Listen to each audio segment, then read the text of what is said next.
Bonsoir de la salle de rédaction. Les informations pour ce mercredi 25 octobre. Le ministre des Transports, Anthony Dershak, a donné une mise à jour sur les projets routiers sur les côtes est et sud de Mahé. Pour l'instant, des travaux d'asphaltage sont entrepris sur la route d'Ansoilo depuis le terrain de football dans ce district en passant par la route de Montagne-Posée jusqu'au nouvel hôtel qui est en construction à Ansalamoucha.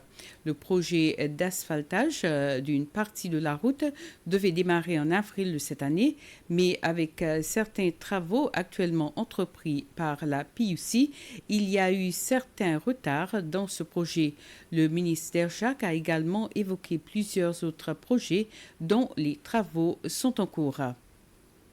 Le ministre de la Pêche et de l'Économie bleue et ministre désigné Jean-François Ferrari a représenté les Seychelles à la conférence de haut niveau de l'initiative de la ceinture et de la route qui s'est tenue à Beijing, la capitale de la République populaire de Chine.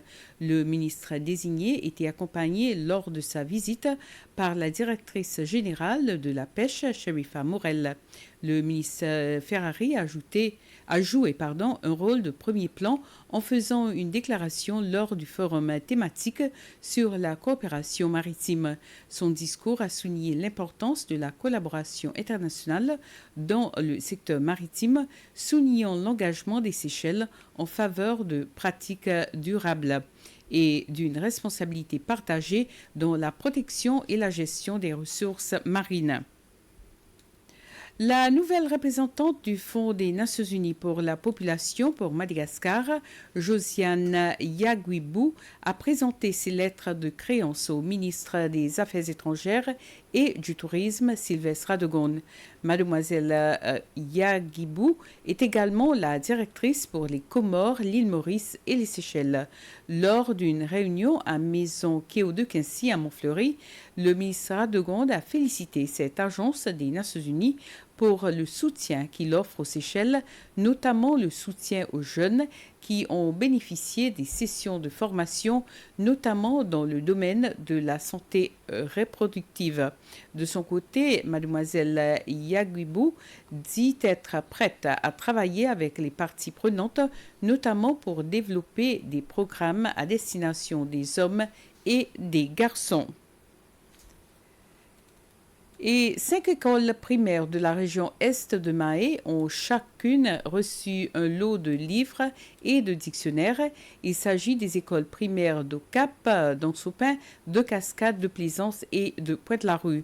Le don provenait de l'Académie créole des Seychelles et de la société Cable & Wireless.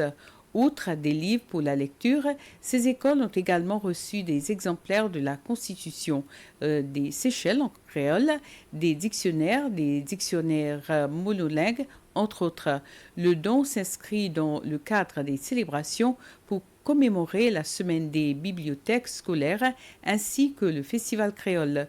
D'autres écoles devraient recevoir de tels dons.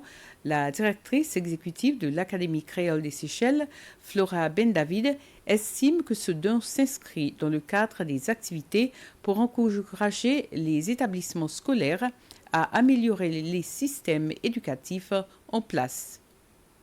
Nous avons commencé depuis l'année dernière, c'était un projet pilote et on a commencé avec 5 écoles, région l'Est, Mahé.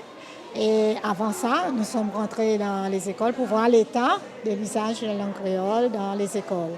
Et après ça, on a vu qu'il fallait faire quelque chose. Donc, ensemble avec les bibliothécaires, on a commencé à travailler comment améliorer l'état de l'école en rapport avec la lecture. L'idée générale, c'est encourager les écoles à améliorer le système éducatif en rapport avec les ressources et donner des ressources et pour que les enfants pour qu'ils aient l'accès à utiliser ces ressources.